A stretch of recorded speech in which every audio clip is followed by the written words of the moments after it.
वक्रतुण्ड महाकाय सूर्यकोटि समप्रभा निर्विघ्नं कुरु मे देव सर्वकार्येषु सर्वदा।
व्रत लिहली ठानी दानी पार करिहा हो बार करिहा हे दानी पार करिहा हो बार करिहा। आहो छठ महारानी हो आहो छठ महारानी माई विपत नसानी राउर व्रत लिहली ठानी माई पार करिहा ओहो बार करिहा माई पार करिहा ओ बार करिहा माई पार करिहा ओ बार करिहा।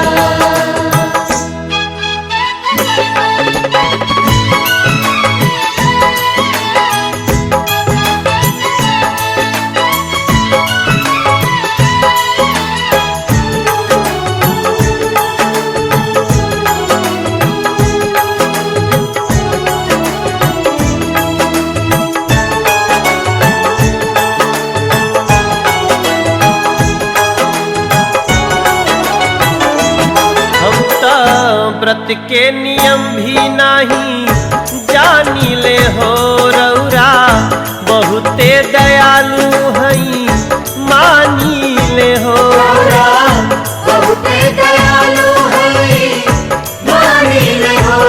हम तो व्रत के नियम भी नहीं जानी ले हो रौरा बहुते दयालु हई मानी ले हो बहुते दयालु हई मानी ले हो। रौरा शक्ति के बेग पहचानी ले हो सुपवा भर के खाड़बानी हो सुपवा भर के खाड़बानी चाही कृपा के निशानी रौरा कुलिए जानतानी दानी पार करिहा हो बार करिहा माई पार करिहा ओ बार करिहा माई पार करिहा ओ बार करिहा।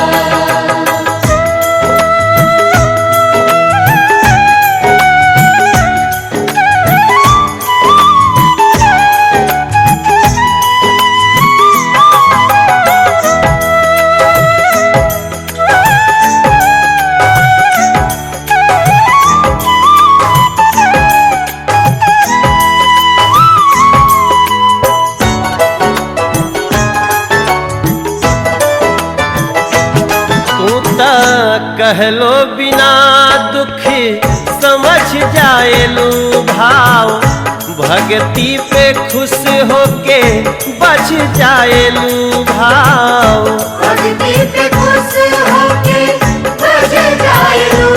तू त कहलो बिना हो दुख समझ जाएलू भाव, भक्ति पे खुश होके बच जाएलू भाव। भक्ति पे खुश होके बच जाएलू। अपने बरतिन के दुखवा में उलझ जाएलू। सुनी अंगना दरानी हो, सुनी अंगना दरानी रोज ताना सुनतानी, लोग कहे निसंतानी दानी। पार करिहा हो बार करिहा हे दानी, पार करिहा महारानी उबार करिहा। माई पार करिहा, ओ पार करिहा।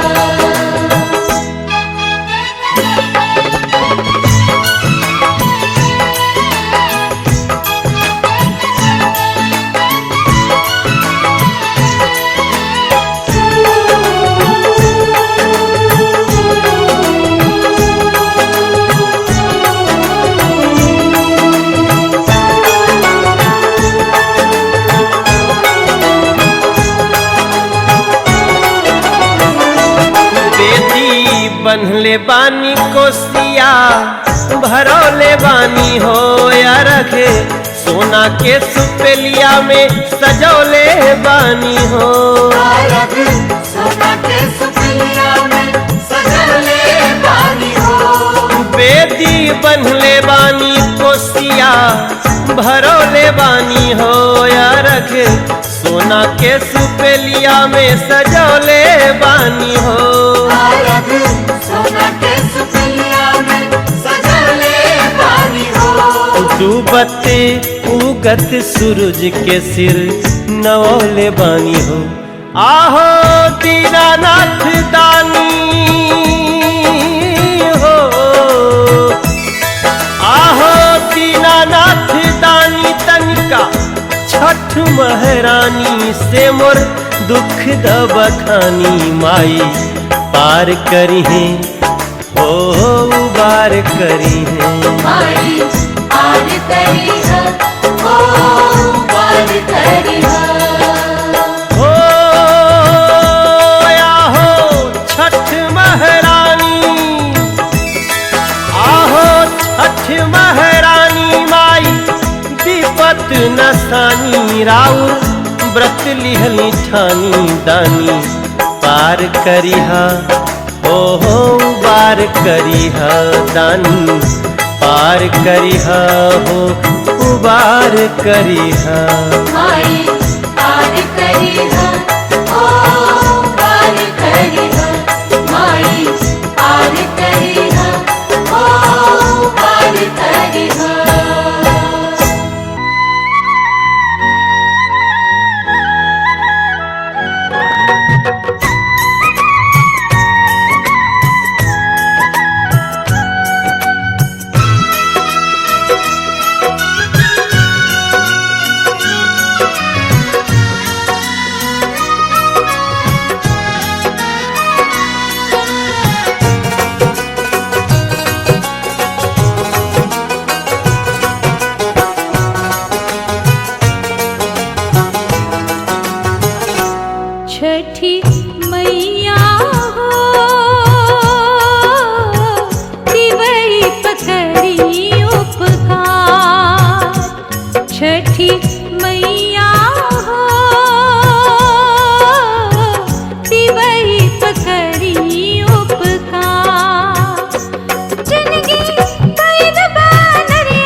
ही बसवा के बहंगी उठा के, कांच ही बसवा के बहंगी उठा के, छठी माई के पावन डलवा सजा के, ले चलू रे भैया घाट चहुपा दे, ले चलू रे भैया घाट चहुपा दे। कांच ही बसवा के बहंगी उठा के, छठी मैया के पावन डलवा सजा के, ले चलू रे भैया घाट चहुपा दे। ले चलू रे भैया घाट चहुपा दे, ले चलू रे भैया घाट चहुपा दे।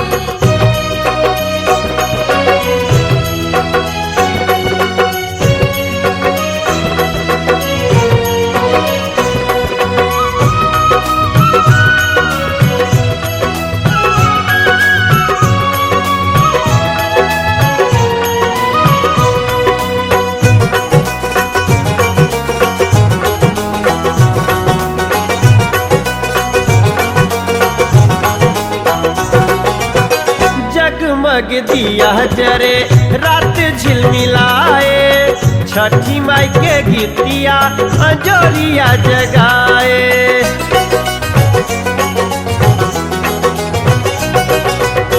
जगमग दिया जरे रात झिलमिलाए, छठी माई के गीतिया अंजोरिया जगाए। पोखरी गड़हिया के घसिया छिला के, झालर बत्ती के लरिया सजा के, ले चलू रे भैया घाट चहुपा दे, ले चलू रे भैया घाट चहुपा दे। ले चलू रे भैया घाट चहुपा दे। लटके हुए हैं, ये सीधा खड़े हो जाए, रेलिंग गिर सकती है। बहुत सारे लोग रेलिंग पकड़ के खड़े हैं, तो ये रेलिंग से थोड़ा सा नीचे आ जाए। और अभी बहुत सारे छठ व्रती हमारे बीच आ रहे हैं, रास्ते में है, तो उनको जगह जरूर देंगे सभी। एक बार बराही तालाब छठ पूजा समिति आप सभी का हार्दिक अभिनंदन करती है। ऐसे ही ये आस्था का महापर्व जो छठ है, इसको बड़े प्यार से आदर पूर्वक हमें मनाना है। किसी से भी कोई झगड़ा नहीं करेंगे। पटाखे बिल्कुल भी साइड में छोड़ना, घाट के पास पटाखे ना छोड़े, किसी को लग सकती है, नुकसान हो सकती है, तो पटाखे बिल्कुल साइड में चलाएंगे। एक बार ताली बजाएंगे। हमारे पत्रकार महोदया गुंजन जी का हरिंदर जी फूल मालाओं के द्वारा स्वागत कर रहे हैं। प्रेम से बोले छठी मैया की। तो सभी को जगह दें, जिसको जहाँ जगह मिले बड़े प्यार से उसको जगह दे दें, किसी भी प्रकार का कोई झगड़ा ना करें।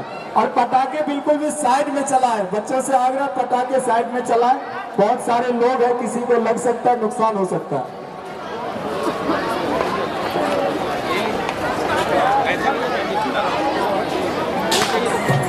और हमारे पत्रकार मानसी जी जो संचार न्यूज से है, इनका भैया हरिंदर जी फूल मालाओं के द्वारा स्वागत कर रहे हैं। एक बार इनके लिए भी सभी मिलजुल के ताली बजाएंगे। प्रेम से बोले छठी मैया की।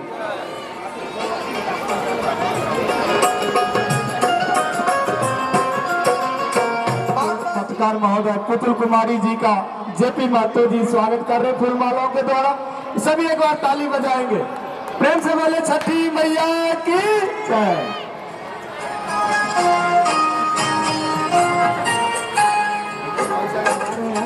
उनको भी जगह दे, जिसको जहाँ जहाँ जगह मिले उनको जगह दिया जाए। कोई फूल ना लाए हो पूजा के लिए तो मंच से आके फिर आप अभी एक एक नारियल भी यहाँ से प्राप्त कर सकते हैं। और बच्चों से आग्रह कि पटाखे बिल्कुल भी ना चलाएं, साइड में चलाएं। आस्था का महापर्व साल में हम सभी एक बार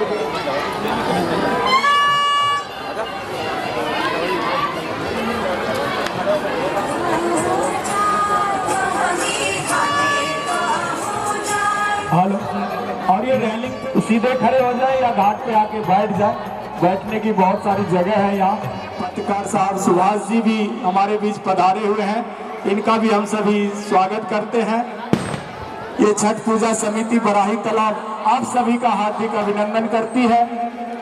ये आस्था का महापर्व छठ पूजा बड़े ही धूमधाम से देश में मनाया जाता है और हम सभी भी यहाँ फरीदाबाद में मनाते हैं। तो एक दूसरे को पहल देते हुए जिसको जहाँ जगह मिले, अभी बहुत सारे छठ व्रती आ रहे रास्ते में है, तो अभी भी जगह है काफी।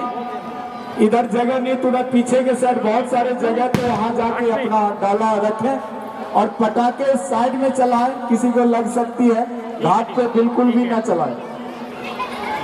और किसी को फूल की जरूरत हो, माला चाहिए तो मंच से आप प्राप्त कर सकते हैं। कोई घर से न लाए हैं पूजा के लिए तो यहाँ माला अभी बहुत सारे छठ व्रती आ रहे हैं, तो इनको भी जगह दें, जिसको जहाँ जगह।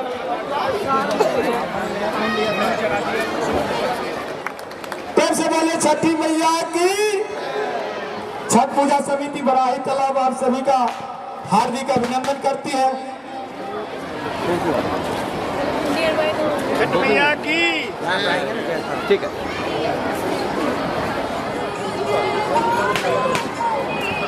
और हमारे भाई साहब जैन कुमार जी जहाँ कहीं भी हो मंच के करीब आ जाए।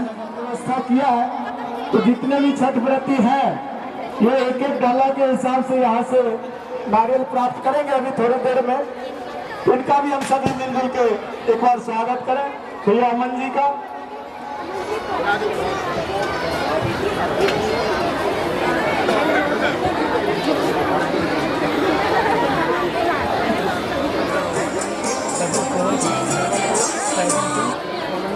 और हमारे भैया करण सिंगला जी का स्वागत भाई साहब हरेंद्र जी कर रहे फूल मालाओं के द्वारा। एक बार सभी मिलजुल कर ताली बजाएंगे।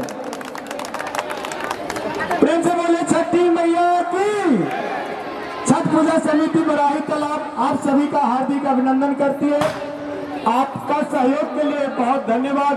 और अभी हमारे बीच भैया अमन जी आए हैं तो सभी के लिए नारियल का भी व्यवस्था है। सभी यहाँ पे एक बार महामंत्री जी भाजपा प्रवीण चौधरी जी का स्वागत जेपी महतो जी कर रहे फूल मालाओं के द्वारा।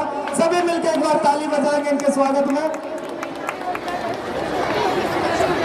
और हमारे भैया प्रवीण जी माइक पे दो शब्द आके बोलेंगे।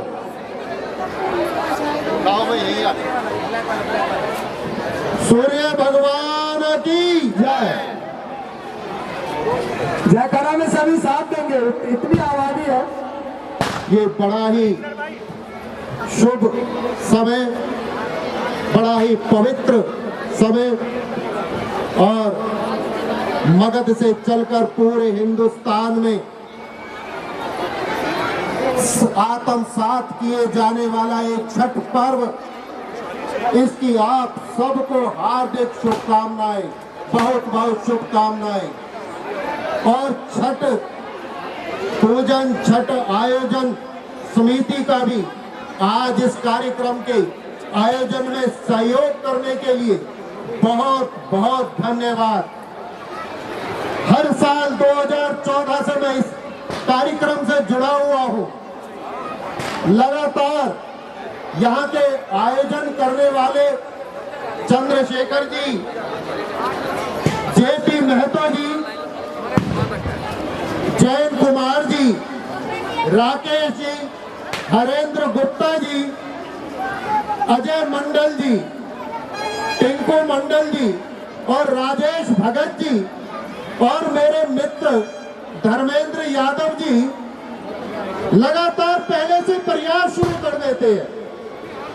ये दिवाली से ही लग जाते हैं कि मेले में कोई कमी ना रह जाए, पूजन आयोजन में कोई कमी ना रह जाए, उसके लिए प्रयासरत रहते हैं, लगातार प्रयास करते होते हैं। जब मैं यहाँ पर आया, मुझे लेकर आए धर्मेंद्र जी कि भाई साहब चलो, इस बार स्थिति कुछ दुर्बल सी हो गई है, कुछ लापरवाही सी हो गई है। तो मैंने देखा हरेंद्र भाई साहब यहाँ पे लगे हुए थे कि भाई साहब इसको पानी तो निकल रहा है। मैंने पार्षद जी से बात की, बोले कि भाई साहब हम तो कर ही रहे, चाचा जी हम तो कर ही रहे लगातार। और विपुल जी ने बोल दिया था जो मर्जी जैसे मर्जी करवाओ, अच्छी से अच्छी व्यवस्था होनी चाहिए।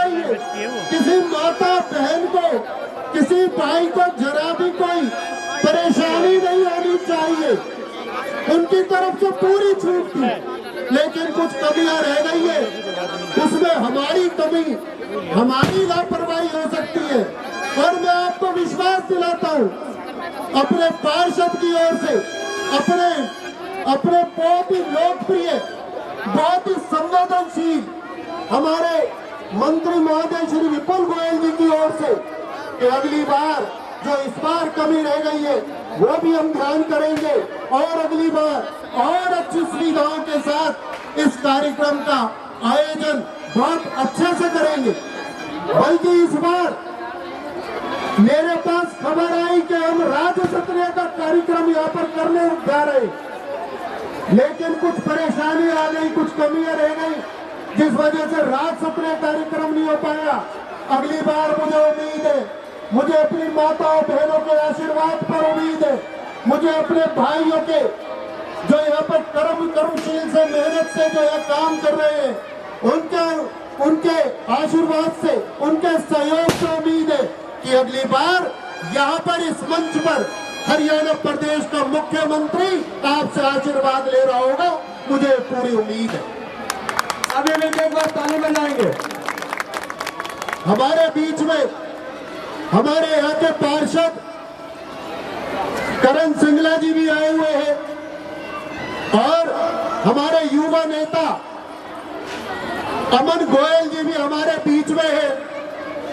मैं आपकी और इनके बीच में ज्यादा समय नहीं लूंगा। हमारे यहाँ पर पत्रकार, छायाकार बंधु भी यहाँ बहुत आए हुए हैं। मैं देख रहा हूँ बहुत देर से हमारी एक एक रिपोर्ट देने वाले हैं।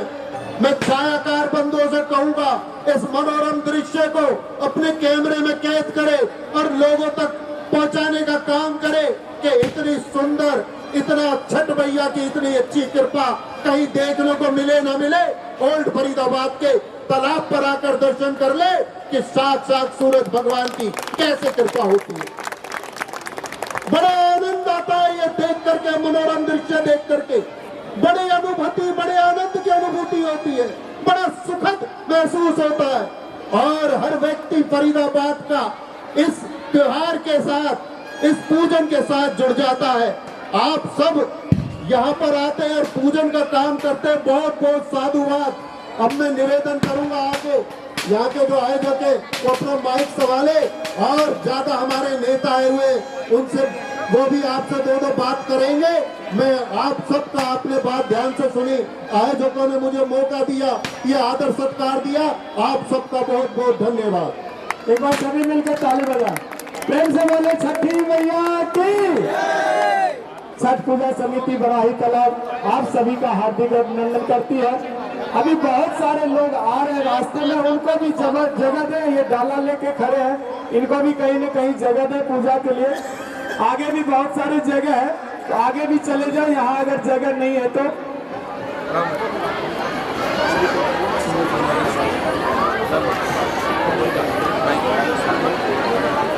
सभी मिलजुल कर ताली बजाएंगे।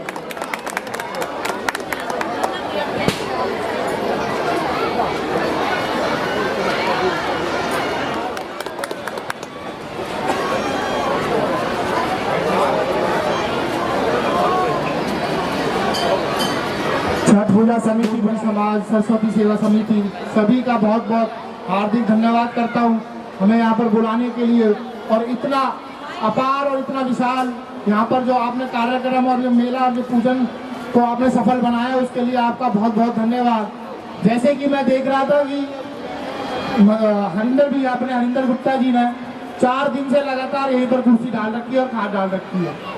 उन्होंने यहाँ पर जितनी मेहनत सबने उन्होंने सब मिलके जो करी है, ये उसका फल है कि आप इस तरीके से सुरक्षित और साफ तरीके से आप अपने पूजन को कर रहे हैं जो कि यहाँ पर चल रहा है। तो मैं सबसे पहले तो अपने बड़े भाई हरिंदर गुप्ता जी का धन्यवाद करता हूँ और मेरे साथ आए मेरे बड़े भाई युवा दिलों की धड़कन अमन गोयल जी, उनका बहुत बहुत धन्यवाद करता हूँ। मेरे भाई सोनू शर्मा जी वाइस चेयरमैन, उनका बहुत बहुत धन्यवाद करता हूँ। मेरे चाचा श्री प्रवीण चौधरी गर्ग जी का बहुत बहुत यहाँ पर पधारने पर धन्यवाद करता हूँ।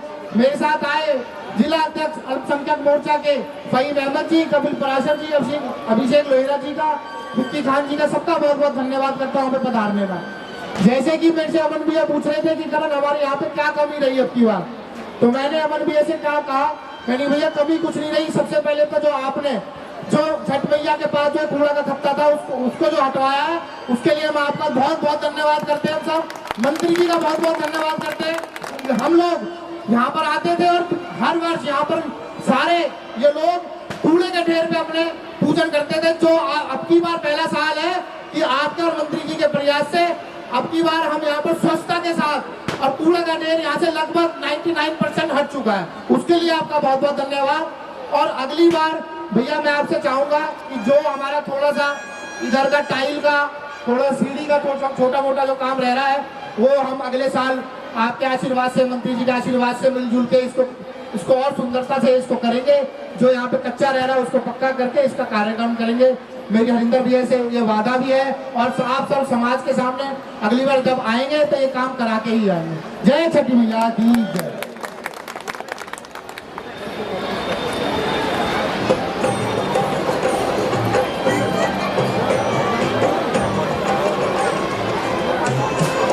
हेलो, अब हमारे बीच युवा नेता भैया अमन जी, ये भी आपके बीच जो शब्द रखेंगे।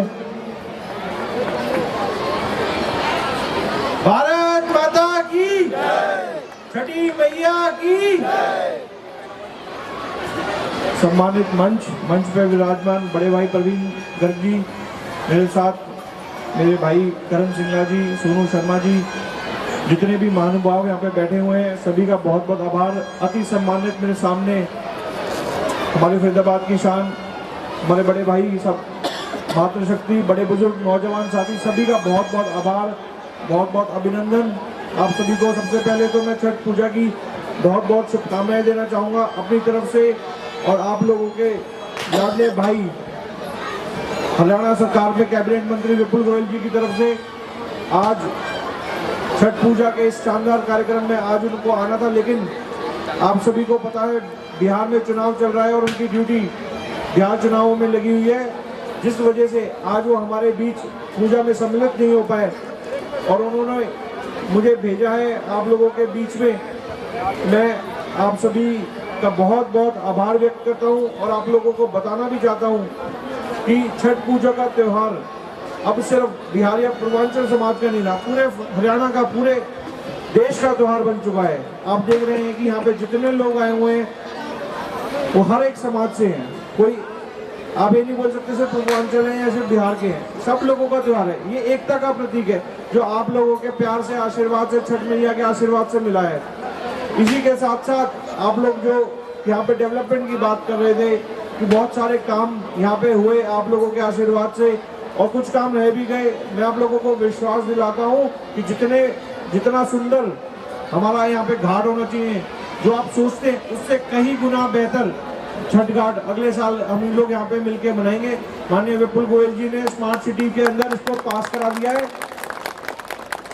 करोड़ों रुपए की लागत से यहाँ पे बहुत सारे सौंदर्यकरण के काम होंगे और जो भी अव्यवस्था आप लोगों को दिख रही है वो बहुत जल्द नहीं दिखेगी और वो संपूर्ण रूप से बहुत अच्छे तरीके से जल्द कंप्लीट हो जाएगी, काम शुरू हो जाएगा, क्योंकि उसका टेंडर वगैरह सब हो चुका है।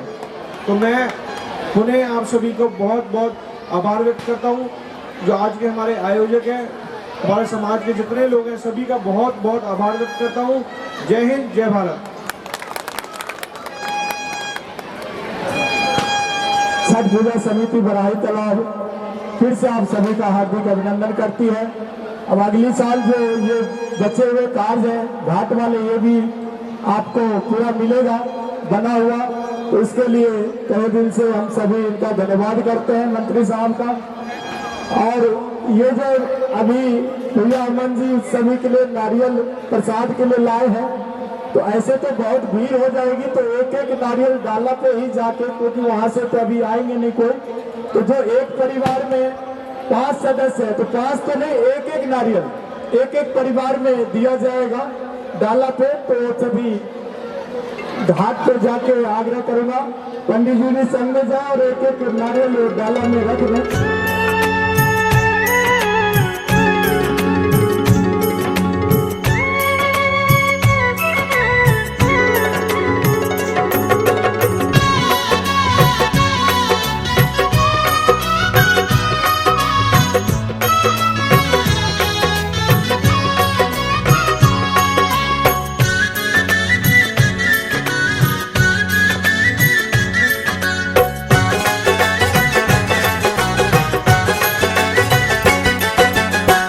कब से व्रत करतानी है छठ महारानी, अर्घ स्वीकार करा।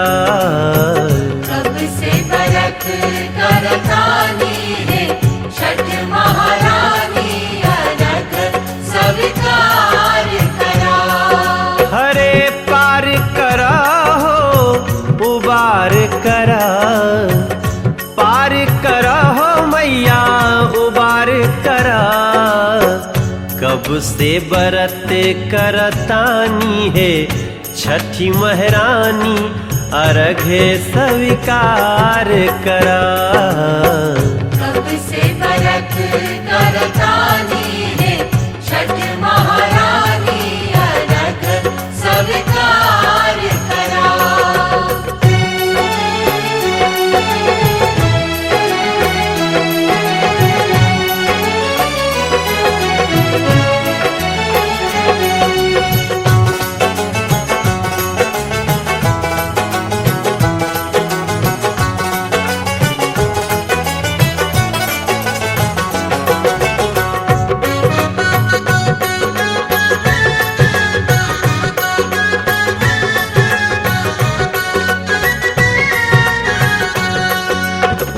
तोहरे चरण में जगत झुकेला, सहज भाव से सुख भर लेला। तोहरे चरण में जगत झुकेला, सहज भाव से सुख भर लेला। सूप में नरियल सेव सजा के, ऊख उठा के दुख हर लेला। सूप में नारियल सेव सजा के, ऊख उठा के दुख हर लेला। राउर स्वरूप वरदानी है छठी महारानी, अर्घ स्वीकार करा। कब से व्रत करतानी है छठ महारानी, अर्घ स्वीकार करा।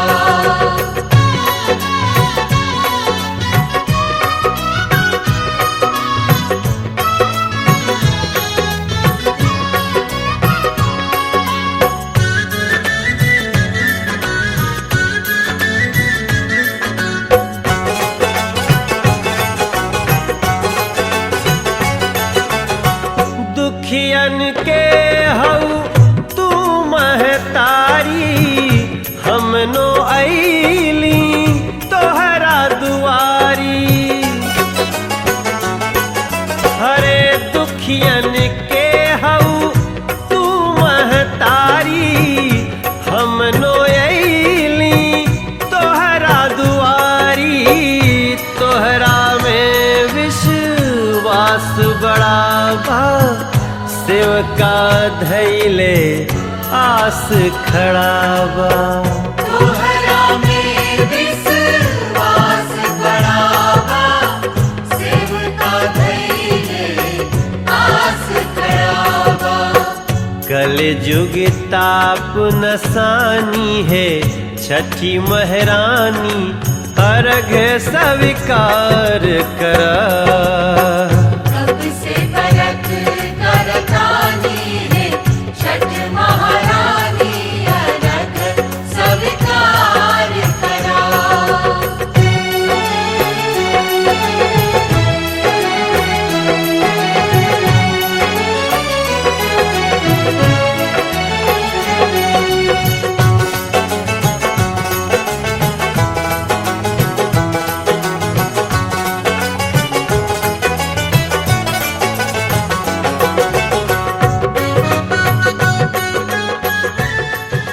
शुभकामनाएं।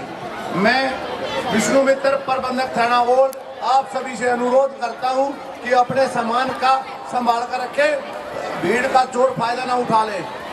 और सभी से अनुरोध है कि अपने बच्चों को नशे से बचा कर रखें। ये नशा हमारी आने वाली पीढ़ी को खराब कर रहा है, इसलिए सब अपने बच्चों की तरफ ध्यान देवें और जो आजकल ये मोबाइल यूज करते हैं, इसमें साइबर ठगी का बहुत भारी खतरा है। जैसे हम अपनी लाइफ में खुद सावधानी बरतते हैं, वैसे इस मोबाइल पर भी सावधानी बरतनी चाहिए, जिससे हमारे कोई साइबर ठग पैसे ना ठग ले। इसलिए सभी से अनुरोध है कि सावधानी से रहें। धन्यवाद।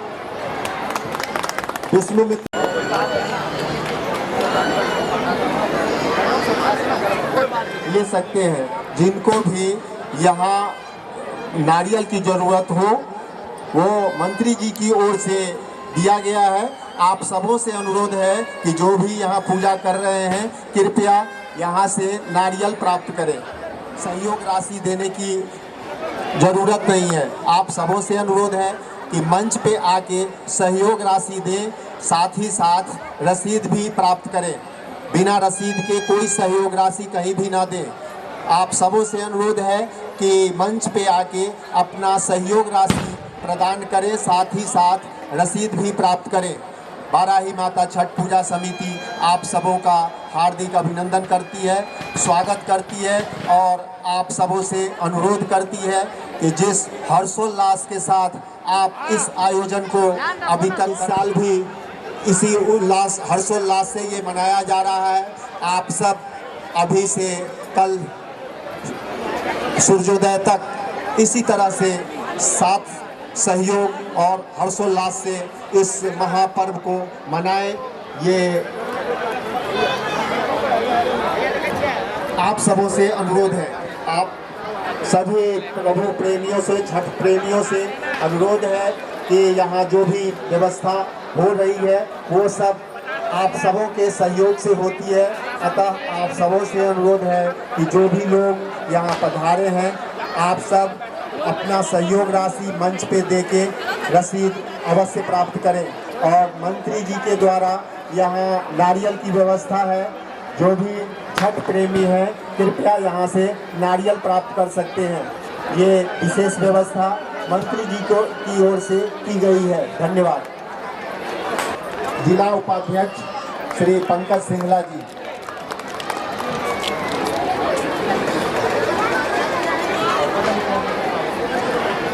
पदम सैनी जी का स्वागत मातो जी करेंगे।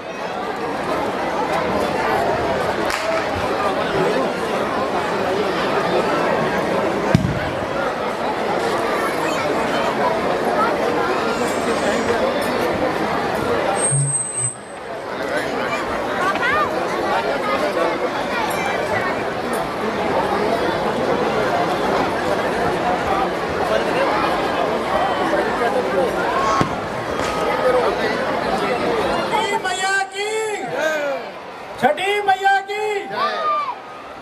आज अपने ओल्ड फरीदाबाद कमेटी में जो अपना तालाब पार्क में छठी मैया का पूजा का कार्यक्रम करें, इनको बहुत बहुत शुभकामनाएं देता हूँ समिति को इस बहुत सुंदर कार्यक्रम के लिए।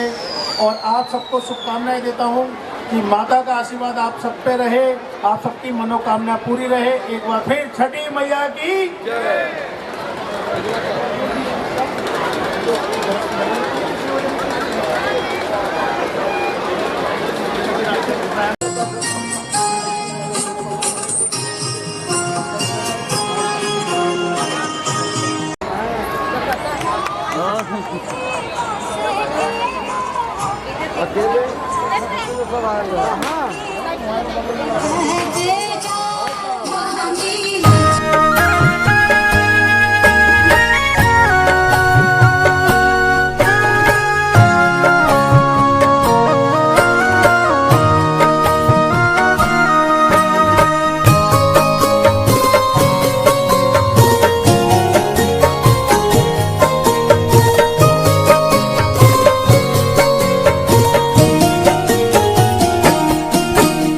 जोड़े जोड़े फलावा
दर्शनिया।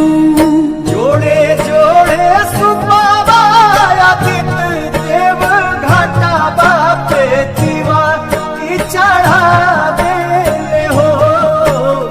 जल बीच खड़ा होई दर्शन लाया सारा लगावे हो।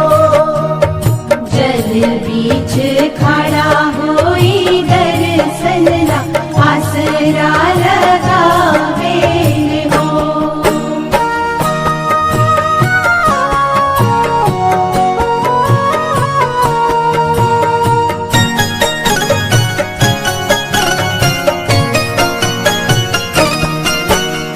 भूखली शरीरिया सजल सुभे मनवा। पुरुबे लगल बड़ुए सबके धियनवा।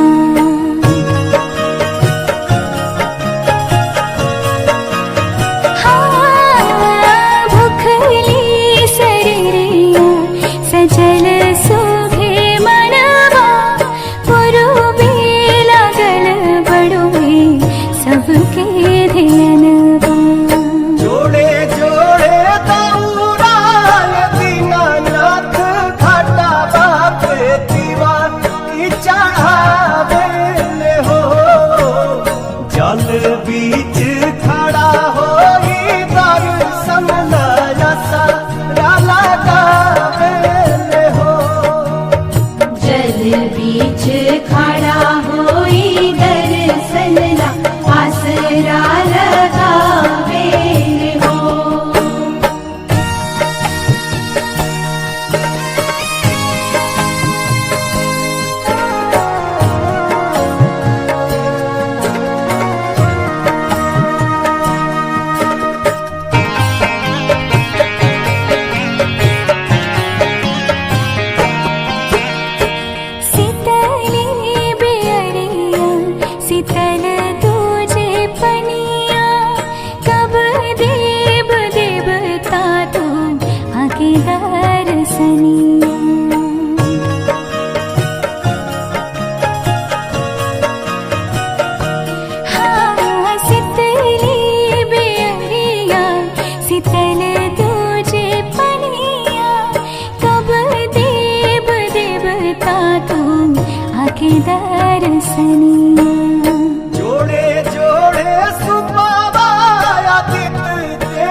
सेवकन के रेला रौरी दुअरिया आइल बा।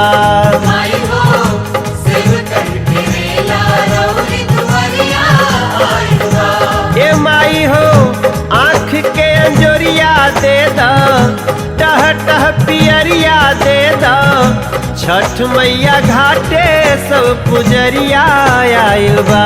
ए माई हो सेवकन के रेला तोहरे दुअरिया आइल बा। माई हो सेवकन के रेला तोहरे दुआरिया आइल बा। माई हो सेवकन के रेला तोहरे दुआरिया आइल बा।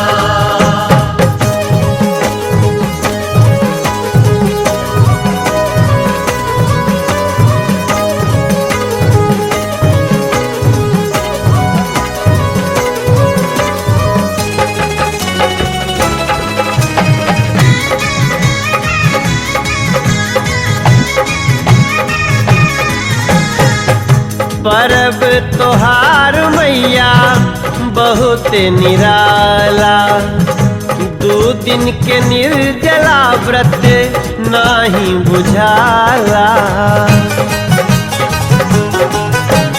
परब तोहार मैया बहुत निराला, 2 दिन के निर्जला व्रत नाही बुझाला। माई हो झिलमिल चंदनिया दे द, खुश जिंदगनिया दे द, असरा में एही सब नगरिया आइल बा।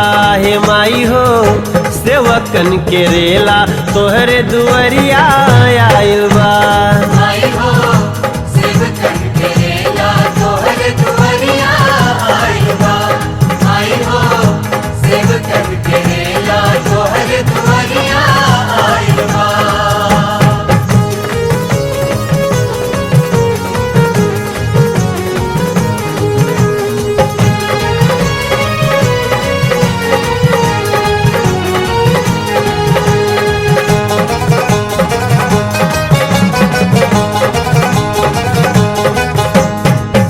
सुखवा से भरल मैया बरती के घर हो, तोह से विमुख होई त कहीं ना बसार हो।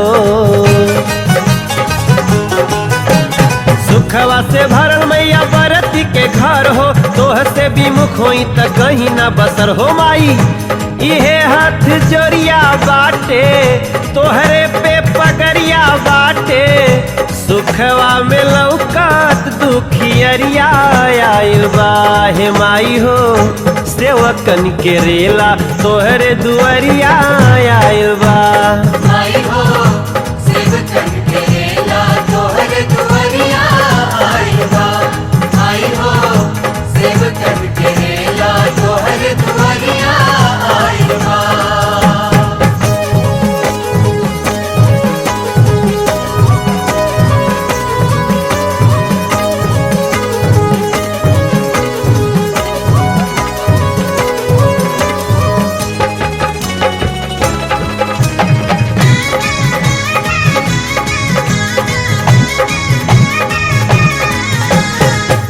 देव के सूरज मंदिर में छठ करियली, गंगा जी के तीर पर शादी लेबे गईली। देव के सूरज मंदिर में छठ करियली, गंगा जी के तीर पर शादी लेबे गईली। माई हो सुखवा के खान हऊ तू, दया के निधान हऊ तू, मैया हमसे फेरिया मत नजरिया आइल बा। ए माई हो सेवकन के रेला तोहरे दुअरिया आइल बा। ए माई हो सेवकन के रेला तोहरे दुअरिया आइल बा। माई हो